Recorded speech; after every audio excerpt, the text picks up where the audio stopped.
New York Times reporters Maggie Haberman and Jonathan Swan obtained audio recordings of Situation Room meetings. ዓለም አቀፍ ቀውሶችና የኑክሌር ፍጥጫዎች በሚመከሩበት በዋይት ሃውስ ጥብቅ ሚስጥራዊ ክፍል ወይም ሲቹዌሽን ሩም ውስጥ የሳተላይት ስልኮች ተጠልፈው የአሜሪካን እጅግ ጥብቅ የደህንነት ፕሮቶኮል የጣሰ አስገራሚ ሚስጥራዊ ስብሰባ ተካሄደ። ነገር ግን ይህ ስብሰባ ስለ ሀገር ደህንነት ሳይሆን የዓለምን ቀልብ የገዛውን የጄፍሪ ኤፕስታይንን መርዛማ ፋይሎች ከመጪው ታህሳስ ምርጫ በፊት ለመቅበር ከሰዓት ጋር የተደረገ እሽቅድምድም ነበር። ምንም አይነት ወታደራዊ ጀነራሎችና ህጋዊ ገደቦች በሌሉበት በዚህ አዲስ ሁለተኛ የትራምፕ ንጉሳዊ ፕሬዝዳንትነት የኦቫል ኦፊስ መንበር ወደ 2.2 ቢሊዮን ዶላር የግል ክሪፕቶና የሪል ስቴት ማጋበሻ ማሽንነት ተቀይሯል። በሌላ በኩል ራሱን የድርድር ጠቢብ አድርጎ የሚቆጥረው ትራምፕ የቅርብ አጋሩን የእስራኤሉን ጠቅላይ ሚኒስትር ቤንጃሚን ኔታንያሁን ከመጋረጃ በስተጀርባ አታላይ ሲል የጠራበትና ይህንን ጥላቻ ለመቀልበስ ሞሳድ በትራምፕ ላይ የሸረበውን የግድያ ሴራ ካርድ ይዞ ነጩ ቤተ መንግሥት ብቅ ያለበት እጅግ አስደንጋጭ እውነታ ይፋ ሆኗል። אני מחר אמרי לוושינגטון להיפגש בהזמנתו עם הנשיא טראምፕ። የተወደዳችሁ የሳሎን ቲዩብ ቤተሰቦችና ተከታታዮች ባልደረባችን ጋዜጠኛ ቁምላቸው አበበ ኢማም ወይ ሞሴዳን ከ22 የሕክምና ባለሙያዎች በስተጀርባ የተደበቀው የፕሬዝዳንቱ እውነተኛ የጤና ሚኒስትር ናታሊ ሃርፕ በምዕራባዊ ክንፍ የተወቹ ፍቅራዊ ማስታወሻና ዋይት ሃውስን ከመጋረጃ በስተጀርባ ሆኖ እንደ ጠቅላይ ሚኒስትር እየመራ ያለው የስቴፈን ሚለር እውነተኛ ስልጣን ምን ይመስላል? በጆናታን ስዋንና በማጊ ሃበርማን አዲስ ፈንጂ መጽሐፍ ላይ ተመስርቶ ሚስጥሩን ይዘከዝከዋል። እነሆ ዝርዝሩን አቀርበዋለሁ። የምናወራው ስለ ኢራን ወታደራዊ እርምጃ በዋዛ የተዋዩበትን በከፍተኛ ደረጃ ሚስጥራዊ የሆኑ ስብሰባዎችን ከጄፍሪ ኤፕስታይን ፋይሎች የሚመጣውን መቅሰፍት ለመከላከል በሲቹዌሽን ሩም ውስጥ የደረገውን ርብርብ ትንቅንቅና የትራምፕ ቤተሰብ የፕሬዝዳንቱን ቢሮ እንዴት ወደ 2.2 ቢሊዮን ዶላር የግል ሀብት ማካበቻ ማሽን እንደቀየረ እናያለን። አንድ የፕሬዝዳንትነት መንበር ሙሉ በሙሉ በደመነፍስ በበቀልና ለግል ጥቅም ባለው ከፍተኛ ጥማት ብቻ ሲመራ ምን ሊከሰት ይችላል? ዛሬ ዋሽንግተንን እያሸበረ በሚገኘው አዲስና ፈንጂ መጽሐፍ ውስጥ በጥልቀት እንቀዝፋለን ይለናል መህዲ ሐሰን ዚቲኦ የተሰኘ ፖድካስቱ ላይ ቀረበ እንግዳውን ለማስተዋወቅ። እንደ ከረሜላ እየተቸበቸበና እያወዛገበ ያለው መጽሐፉ ሬጂም ቼንጅ ኢንሳይድ ዘ ኢምፔሪያል ፕሬዚደንሲ ኦፍ ዶናልድ ትራምፕ የሚል ርዕስ ተሰጥቶታል። በአሜሪካ ፖለቲካ ውስጥ እጅግ ጥልቅ መረጃ ባላቸው ሁለት ጋዜጠኞች በጆናታን ስዋንና በማጊ ሃበርማን የተጻፈው ይህ መጽሐፍ ከፍተኛ መነጋገሪያ ሆኗል። እነዚህ ጋዜጠኞች የትራምፕን እያንዳንዱን እንቅስቃሴ እግር በእግር እየተከታተሉ ከ10 ዓመታት በላይ የዘገቡ ናቸው። በዙሪያ ያሉትን ተዋናዮች እንደ እጃቸው መዳፍ ያውቋቸዋል። የቀስቀሳና የአስተዳደር ስልቶቹን በሚገባ ይረዳሉ። ወደ ሁለተኛው ስልጣን ዘመኑ ጨለማ ክፍሎችም ወደር የሌለው መዳረሻ አላቸው። ነገር ግን እነሱ ያወጡት መረጃ ተራ የፖለቲካ ወሬ አይደለም። በትክክል ሰምታችኋል። ወደ ስልጣን በተመለሰበት በመጀመሪያው ዓመት ብቻ በቅርቡ የወጡ የፋይናንስ መግለጫዎች እንደሚያሳዩት ትራምፕ ከ2.2 ቢሊዮን ዶላር በላይ አጋብሷል። ይህም በከፍተኛ ደረጃ በክሪፕቶ ከረንሲ ንግድና ከውጭ ሀገራት መንግስታት ጋር በተደረጉ ዓለም አቀፍ የሪል ስቴት ስምምነቶች የተገኘ ነው።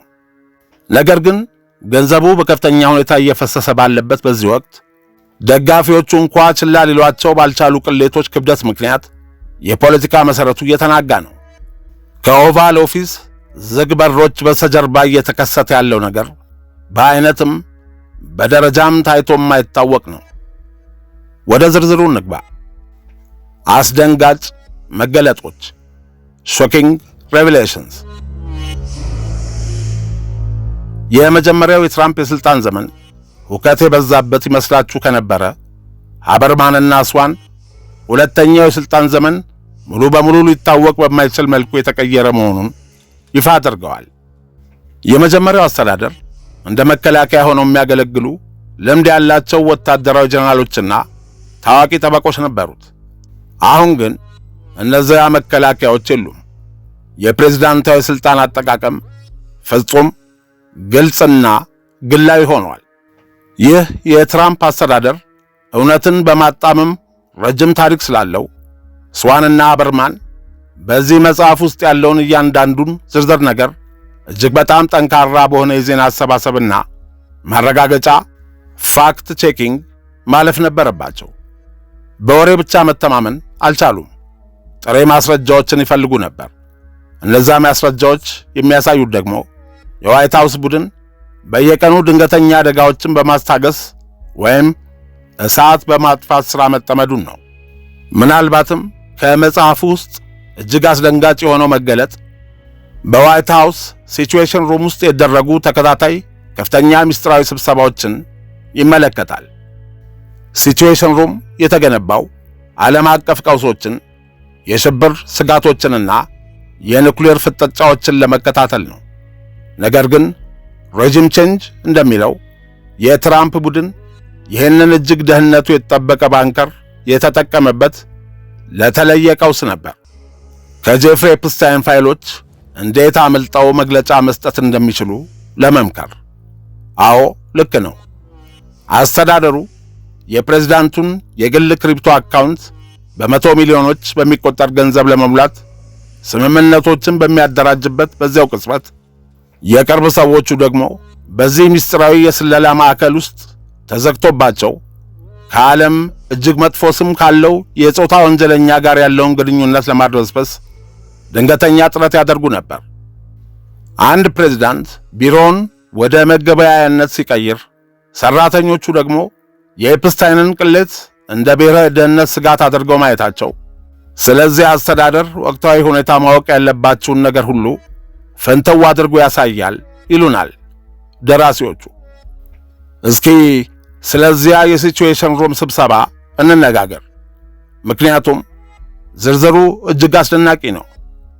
ሲቹዌሽን ሩሙን በተመለከተ ጥብቅና የማይሻር ሕግ አለ። ሞባይል ስልክ ይዞ መግባት በጥብቅ የተከለከለ ነው። የውጭ የስለላ ድርጅቶች እንዳይጠልፉት የተጠበቀና የተመሸገ አካባቢ ነው። ሆኖም በእነዚህ አስጨናቂ የኤፕስታይን ስትራቴጂ ስብሰባዎች ወቅት ሁለት ግለሰቦች በስልክ ደውለው መሳተፋቸውን ሬጂም ቼንጅ ዘግበዋል። አስተዳደሩ እነዚህን ሕግ የጣሱ ትዕይንቶች ለመካድ እንኳን አለመሞከሩ የስዋንና የሃበርማን ዘገባ ምን ያህል ትክክለኛ እንደሆነ ማሳያ ነው። ይህ ሁሉ መደናገጥ ለምን አስፈለገ? ምክንያቱም የኤፕስታይን ፋይሎች ለትራምፕና ለታማኝ ተከላካዮቹ ትልቅና ሊክዱት የማይችሉት ስጋት እየሆኑ በመምጣታቸው ነው። ይህ የሚዲያ ወሬ ብቻ አይደለም፣ ወደ ገሃዱ ዓለም እየፈሰሰ ነው። በዚህ ዓመት መጋቢት ወር ላይ በዘጋጁ ምስጢራዊ የሕዝብ አስተያየት መስጫና የፎከስ ግሩፕ ማስታወሻዎች ላይ አንድ አስደንጋጭ አዝማሚያ ታይቷል። መራጮች በራሳቸው ተነሳሽነት የጄፍሪ ኤፕስታይንን ስም ያነሱ ነበር ያለምንም ጥያቄ። ስለ አገሪቱ ስጋት፣ ስለ የዋጋ ግሽበት ወይም ስለ ኢኮኖሚው ሲጠየቁ ተራ መራጮች ወደ ኤፕስታይን ጉዳይ ይመለሱ ነበር። መረጃው እንደሚያሳየው የኤፕስታይን ጉዳይ ከመደበኛ የፖለቲካ አጀንዳዎች በላይ በመራጮች አእምሮ ውስጥ ከፍተኛ ቦታ ይዟል። በሕዝብ ስሜት ላይ ለሚገነባ የፖለቲካ ዘመቻ ይህ ትልቅ ቀይ መብራት ነበር። የጄፍሪ ኤፕስታይን መንፈስ የነጩን ቤተ መንግሥት ምዕራባዊ ክንፍ ዌስት ዊንግ እያሳደደው ነው። መረጃውም ይህ በሰፊው መሰራጨቱን ያረጋግጣል። ለመሆኑ የትራምፕ ምላሽ ምን ነበር? በታሪክ ዶናልድ ትራምፕ ልክ እንደ ቴፍሎን ነው። ምንም ቅሌት አይጣበቅበትም። ምን አለፋችሁ ደመ መራራ አይደለም፣ ነገር አይገንበትም። የማንኛውንም ሰው የፖለቲካ ሕይወት በጥቂት ሰዓታት ውስጥ ሊያደባዩ የሚችሉ ቅሌቶችን ተቋቁመዋል። የአክሰስ ሆሊውድ ቴፕ ተደጋጋሚ ክሶች፣ የፌዴራል ክሶች፣ የክስ ውሳኔዎች፣ ሁሉንም ያለፈው ትርክቱን ራሱ እየመራና የእሱን የትረካ ስሪት ያለምንም ቅድመ ሁኔታ በሚቀበሉ ደጋፊዎች በመታገዝ ነበር። በነገራችን ላይ ቴፍሎን ምግብ ከምጣድ ወይም ከድስት ጋር እንዳይጣበቅ ለመከላከል የሚያገለግል ፖሊቲትራፍሎሪታይሊን PTFE ከተባለ ሰው ሰራሽ ኬሚካል የሚሰራ መጣበቅን የሚከላከል ወይም የማይጣበቅ ነንስቲክ የሽፋን አይነት ነው። ኤፕስታይን ለትራምፕ ስርዓት ስስ ብልት ወይም የአኪል ተረከዝ አሊያም የማይሸሽጉት የግንባር ላይ ለምጽ ሆነ። መጽሐፉ እንደሚለው ትራምፕ የኤፕስታይን ጉዳይ ያለውን አቅምና መርዛማነት በእጅጉ አሳንሶ አይቶት ነበር። በተለመደው ንቀቱ ሊያጣጥለው እንደሚችል አስቦ ነበር። ነገር ግን ለመጀመሪያ ጊዜ ደጋፊዎቹ የእሱን ማስተባበያ ስላልገዙት ራሱን በከፍተኛ ንዴትና ብስጭት ውስጥ አግኝቶታል። በፖለቲካ ሕይወት ውስጥ የእሱ የቅርብ ደጋፊዎች የእሱን መልእክት ሳያላምጡ ለመዋጥ የተቸገሩበት አንዱ አጋጣሚ ተደርጎ ሊወሰድ ይችላል። ደጋፊዎቹ ጥያቄዎችን ቢያስጎደጉድም የእሱ መልስ አልባ መሆን ይበልጥ አበገናቸው። ይህ የውስጥ ብስጭት ወደ ውጭ እየገነፈለ ነው። እሱ በደጋፊዎቹ አምልኮና በማይናወጥ ታማኝነት ላይ የሚኖር ፕሬዝዳንት ነው። በዚህ ስሱ ጉዳይ ላይ የእሱን ትርክት ወድቅ ሲያደርጉት ማየቱ ልዩና እጅግ ብቸኛ የሆነ ሁኔታ ፈጥሮበታል። ይህ ከዚህ በፊት አጋጥሞት የማያውቅ ተጋላጭነት ነው። ይህም ይበልጥ እንዲዋልል እያደረገው ነው። መቋጫ ወደ ታጣለት የኢራን ጉዳይ ስናልፍ የአገር ውስጥ ግንባር በኤፕስታይን ቀውስና በቢሊዮን ዶላር ክሪፕቶ ትርፍ በተጠመደበት ወቅት የጂኦፖለቲካው መስመር አስፈሪ በሆነ መልኩ እየተናወጠ ነው። ስዋንና ሃበርማን የዓለምን ታሪክ ሊቀይር ወደሚችል ትልቅ የውጭ ፖሊሲ ስብሰባ ጀርባ ወዳለ ምስጢር ይወስዱናል። በሲቹዌሽን ሩም ውስጥ የእስራኤል ጠቅላይ ሚኒስትር ቤንጃሚን ኔታንያሁ የኢራንን የባለስቲክ ሚሳኤል አቅም በወታደራዊ እርምጃ ለማጥፋት የሚያስችል እጅግ ጠንካራና ዝርዝር ዕቅድ ለትራምፕ አቀረቡ። ይህ ቀጥተኛ ወታደራዊ እርምጃ እንዲወሰድ የቀረበ ጥያቄ ነበር። ሲአይኤም የኔታንያሁን የስለላ መረጃና የቀረበውን ስትራቴጂ የመገምገም ኃላፊነት ተሰጠው። በነገራችን ላይ ኔታንያሁ የሲቹዌሽን ሩምን በር ከረገጡት በጣት ከሚቆጠሩ ሰዎች አንዱ ናቸው። የሲአይኤ ድምዳሜ ግን ያልተጠበቀና አስደንጋጭ ነበር። የኔታንያሁን ዕቅድ ሙሉ በሙሉ ውድቅ በማድረግ በግምገማው ላይ ከእውነታው የራቀ ሲል በይፋ አወጀ። ይህንን ዕቅድ መተግበር ከባድ ብቻ ሳይሆን ለአሜሪካ ወታደሮችና ለዓለም አቀፍ ኢኮኖሚ አስከፊ መዘዝ ያለው ቁጥጥር የማይደረግበት ቀጠናዊ ጦርነት ሊቀሰቅስ እንደሚችል አስጠነቀቀ። ከዋናው የአሜሪካ የስለላ ድርጅት የመጣ እንዲህ ያለ ከባድ ማስጠንቀቂያ ነገሮችን ያረጋጋል ብላችሁ ታስቡ ይሆናል። ነገር ግን ይህ ሁለተኛው የትራምፕ ስልጣን ዘመን ነው። ሃይ ባይ የለም። ትራምፕ በደመ ነፍስ ያሻውን ያደርጋል። ለሲአይኤ ከባድ ማስጠንቀቂያ የትራምፕ ምላሽ ምን ነበር? የስለላ መረጃውን ውድቅ አደረገው። ሊከሰቱ የሚችሉትን አስከፊ ችግሮችና ግዙፍ መዘዞች በግልጽ ቢነገረውም ትራምፕ አሁንም ቢሆን ከኢራን ጋር መዋጋት ተገቢ ነው ብሎ አምኗል። በክፍል ውስጥ ያሉትን ባለሙያዎች በሙሉ ችላ በማለት በደመ ነፍስ ብቻ በመመራት ትልቅና ዓለምን የሚቀይር ቁማር ለመጫወት ሙሉ በሙሉ ፈቃደኛ ነበር። ለመሆኑ ትራምፕና ኔታንያሁ ምንና ምን ናቸው? የአንገት ሐብልና የጆሮ ጌጥ ናቸው ካላችሁ ትክክል ናችሁ። ይህን ተረክ እያጠናቀርሁ እያለ ኔታንያሁ ኢራን በትራምፕ ላይ ግድያ ለመፈጸም እያሴረች ነው ሲሉ ሞሳድን እማኝ አድርገው ለነጩ ቤተ መንግሥትም ለሲአይኤም ሹክ ብለዋል። ነገር ግን ትራምፕና ኔታንያሁ ፍጹም በተቀናጀ መልኩ እየሰሩ ነው ብላችሁ ካሰባችሁ ተሳስታችኋል። እውነታውም እጅግ የተወሳሰበ ነው። ግንኙነታቸው በስትራቴጂካዊ ጥምረትና በከባድ ግላዊ ጥላቻ የተሞላ ውጣ ወረድ የበዛብን ነው። ከፍተኛ የመቃቃር የኋላ ታሪክ አላቸው። ነገር ግን በቅርቡ የኢራንም ሆነ በቀደመው የጋዛ የተኩስ አቁም ድርድር ሆድና ጀርባ ሆነዋል። ይህን ልዩነት ለማጥበብ ይመስላል ኔታንያሁ የትራምፕን የግድያ ሴራ ካርድ ይዘው የተከሰቱት። አነጋጋሪው መጽሐፍ ሬጂም ቼንጅ ከዝግ በሮች በስተጀርባ ግንኙነታቸው በእጅጉ መሻከሩን ያሳያል። ራሱን እንደ ተዋጣለት ፍጹም ተደራዳሪ የሚቆጥረው ትራምፕ በድርድሩ መጓተትና በፖለቲካዊ ውሳኔዎች እጅግ ተቆጥቷል። መጽሐፉ እንደዘገበው ትራምፕ ብስጭቱን ለአማካሪዎቹ በጠንካራ ቃላት የገለጸ ሲሆን ጠቅላይ ሚኒስትር ኔታንያሁን አታላይ ኮንማን እስከ ማለት ደርሷል። በአሁኑ ጊዜ ግንኙነታቸው መጥፎ በሚባል ደረጃ ላይ ይገኛል። በቅርቡ በተቀሰቀሱ ግጭቶች ምክንያት ጥላቻው ይበልጥ ጥልቅ ሆኗል። ትራምፕ በኔታንያሁ እርምጃዎችና በሊባኖስ በሚካሄደው ወታደራዊ ዘመቻ እጅግ መቆጣቱ ተነግሯል። የእስራኤሉ ጠቅላይ ሚኒስትር ያለሱ ግልጽ ፈቃድ የአሜሪካን መንግሥት ወደ ሰፊ ግጭት እየጎተተ እንደሆነ ይሰማዋል። ይህ ለፖለቲካዊ ሕልውናቸው የሚዋጉ የሁለት ትልልቅ ግለሰቦች ፍልሚያ ነው። የእርስ በርስ ግላዊ ጥላቻቸውም የመካከለኛው ምስራቅን የወደፊት ዕጣ ፈንታ እየቀረጸው ነው። ስቴፋን ሚለር የትራምፕ ጉዳይ ገዳይ ከመሆን አልፎ ከጀርባ ሆኖ የትራምፕ አስተዳደርን የዕለት ተዕለት ሥራ እየመራ ይገኛል። ትራምፕ በዓለም አቀፍ ግጭቶች በየሰዓቱ እየተቀፈቀፉ ባሉ ቅሌቶችና በአዲሱ ትርፋማ የንግድ ኢምፓየር አስተዳደር በተጠመደበት ወቅት የአሜሪካን መንግሥት የዕለት ተዕለት ሥራ በትክክል እየመራ ያለው ስቴፋን ሚለር ነው ሲሉ ሃበርማንና ስዋን በመጽሐፋቸው ከትበዋል። ሚለር አሁን ተራ የንግግር ጽሑፍ አዘጋጅ ወይም የስደተኞች ፖሊሲ አራማጅ ብቻ አይደለም። በመጽሐፍ ውስጥ የአስተዳደሩ ትክክለኛ ዲፋክቶ ጠቅላይ ሚኒስትር ተደርጎ ተስሏል። እሱ ከሞላ ጎደል ለእያንዳንዱ ትልቅ የአገር ውስጥ ፖሊሲ ደከመኝ ሰለቸኝ የማይል አንቀሳቃሽ ነው። እጀ ረጅም ነው። የማይገባበት የለም።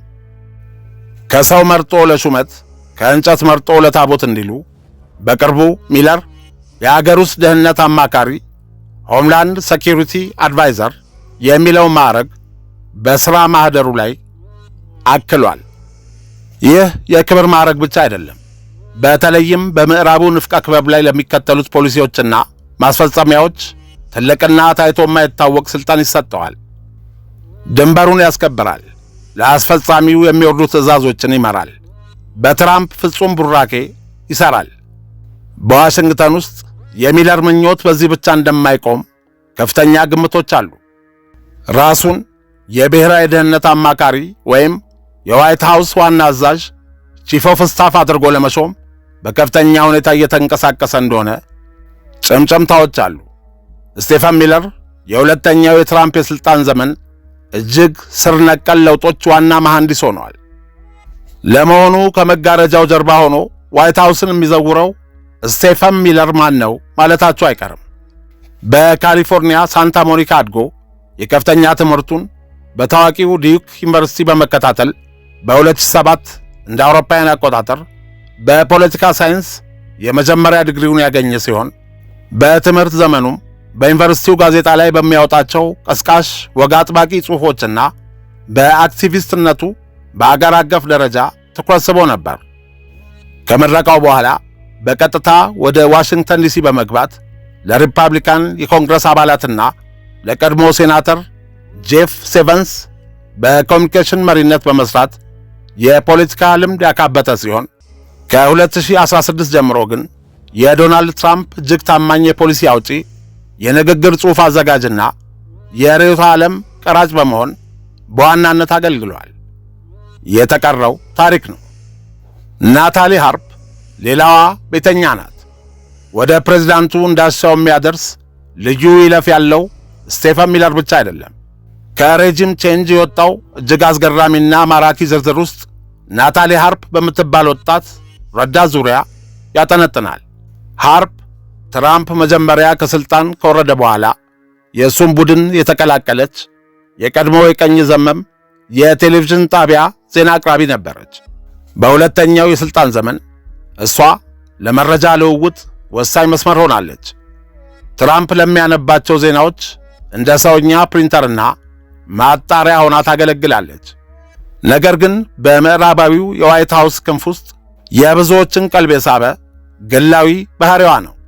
መጽሐፉ እንደሚለው ሃርፕ በትራምፕ የግል ክፍሎች ውስጥ ከፍተኛ የታማኝነት ስሜት የሚንጸባረቅባቸውን በእጅ የተጻፉ ማስታወሻዎችን በመተው ትታወቃለች። የምናወራው ስለ መደበኛ የሰራተኛ ማስታወሻዎች አይደለም። ከተገኙት ማስታወሻዎች አንዱ ለእኔ ዋናው ነገር አንተ ብቻ ነህ የሚል እንደነበር ተገልጿል።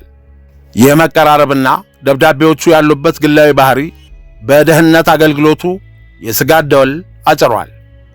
የትራምፕ የጤና ሁኔታ የዚህን አነጋጋሪ መጽሐፍ ቀልብ ቆንጥጦ የያዘ ሌላ ጉዳይ ነው። ከቅሌቶችና ከሰራተኞች ድራማ ባሻገር በአስተዳደሩ እምብርት ውስጥ በጥብቅ የተጠበቀ ሚስጥር አለ። የፕሬዝዳንቱ የአካልና የአእምሮ መዳከም።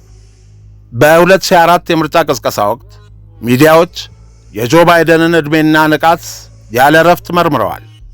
ነገር ግን ሃበርማንና ስዋን እንደሚከራከሩት ዋና ዋና ሚዲያዎች የትራምፕን ግልጽ የአካል መዳከም ዝቅ አድርገው ዘግበውታል። መጽሐፉ የሚያሳስቡ ምልክቶችን በዝርዝር ያስቀምጣል።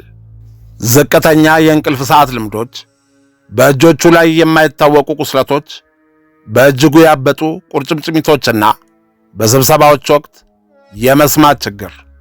ተቺዎች ፕሬሱ ይህንን ችላ ይላል ቢሉም ኒውዮርክ ታይምስ ብቻ ትራምፕ ስልጣን ከያዘ ጀምሮ ስለ እሱ ዕድሜና ጤና ከ20 በላይ ዘገባዎችን አውጥቷል። ችግሩ በዋይት ሃውስ የተገነባው ታይቶ የማይታወቅ ምስጢራዊ ግንብ ነው። የትራምፕ ጤና የአስተዳደሩ ድብቅነት መገለጫ ነው። ሬጂም ቼንጅ በአሁኑ ጊዜ በፕሬዝዳንቱ እንክብካቤ ውስጥ 22 የተለያዩ የሕክምና ባለሙያዎች እንደሚሳተፉ ደርሶበታል። 22። ሆኖም የዚህ ግዙፍ የሕክምና ቡድን ዝርዝሮች፣ ግኝቶችና ምርመራዎች ከአሜሪካ ሕዝብ ሙሉ በሙሉ ተሸሽገዋል። ዕድሜያቸው 80 የሆኑትን ፕሬዝዳንት ለማስቀጠል ከበስተጀርባ ብዙ ዶክተሮች በከፍተኛ ሁኔታ እየሰሩ ባሉበት ወቅት የጤናማነት ምስልን ብቻ ለሕዝብ ማሳየት የተመረጠ መረጃን የመልቀቅ ጥበብ ማሳያ ነው። አሁን በጉጉት ወደሚጠበቀው ሰሞነኛ የትራምፕ ቃለ መጠይቆችና የ2 ቢሊዮን ዶላሩ ምዝበራ እናምራ። የምናወራው ስለ ፖለቲካዊ እንቅስቃሴዎች ብቻ አይደለም። በአሜሪካ ታሪክ ታይቶ በማይታወቅ መልኩ ፕሬዝዳንትነትን ወደ ንግድ ማሽንነት የመቀየር ጉዳይ ነው። ትራምፕ በሐሰት ዜና ስድቦች ነገሮችን ለማስቀየስ ቢሞክርም የአሜሪካ መንግሥት የሥነ ምግባር ቢሮ በቅርቡ የለቀቀው ባለ 927 ገጽ የፋይናንስ መግለጫ እንደሚያሳየው ዶናልድ ትራምፕ በ2025 ብቻ ራሱን በ2.2 ቢሊዮን ዶላር አበልጽጓል። ከክሪፕቶ ከረንሲ ሜሜ ኮይኖች በመቶ ሚሊዮኖች የሚቆጠር ገንዘብ እያገኘ ነው። በተባበሩት አረብ ኤምሬቶች፣ ሳውዲ አረቢያና ኳታር ከሚገኙ የሪል ስቴት ስምምነቶች ረብጣ ዶላር እያፈሰ ነው። ይህ ሁሉም የሆነው ደግሞ ከእነዚህ አገራት ጋር የአሜሪካን የውጭ ፖሊሲና ወታደራዊ እርዳታን በንቃት እየተደራደረ ባለበት ወቅት ነው።